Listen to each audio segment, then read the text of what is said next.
தமிழகத்தில் ரயில் விபத்துக்குள்ளான பகுதியில் மத்திய அமைச்சர் அஸ்வினி வைஷ்ணவ் நேரில் ஆய்வு செய்து வருகிறார். அண்மை செய்தியாக பார்க்கிறோம். கூடுதல் விவரங்களோடு செய்தியாளர் முகிலன் இணைக்கிறார். முகிலன், விவரங்கள். நந்தா, தற்போது இந்திய ரயில்வே அமைச்சர் அஸ்வினி வைஷ்ணவ் தற்போது அந்த கஞ்சன்ஜங்கா எக்ஸ்பிரஸ் ரயில் விபத்துக்கு ஏற்பட்ட இடத்திற்கு தற்போது சென்றிருக்கிறார். அங்கு அவர் சென்று அங்கு நடக்கக்கூடிய அந்த பணிகளை அவர் மேற்பார்வையிடுவார். ஏற்கனவே அந்த ரெஸ்கியூ ஆபரேஷன் என்று சொல்வார்கள், அதாவது இடிபாடு, அதாவது இந்த விபத்து நடந்த போது அந்த ரயில் இடிபாடுகள் யாரேனும் சிக்கி இருக்கிறார்களா என்ற உறுதி செய்யும் பணியானது ஏற்கனவே நிறைவடைந்து விட்டது. தற்போது காயமடைந்தவர்கள் அங்கு மேற்கு வங்காளத்தில் உள்ள மருத்துவமனையில், அரசு மருத்துவமனையில் தற்போது சிகிச்சை பெற்று வருகின்றனர்.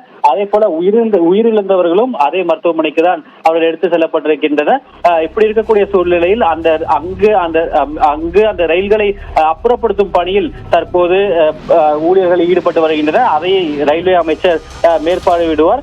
மிக முக்கியமாக அந்த கஞ்சன்ஜுங்கா எக்ஸ்பிரஸ் ஏற்கனவே அந்த விபத்து நடந்த பகுதியிலிருந்து அகற்றி வேறு இடத்துக்கு கொண்டு செல்லப்பட்டு விட்டது.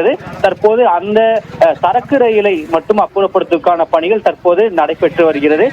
இப்படி ஏற்கனவே பல அரசியல் கட்சி தலைவர்களும் இது தொடர்பாக கருத்து தெரிவித்திருக்கின்றனர்.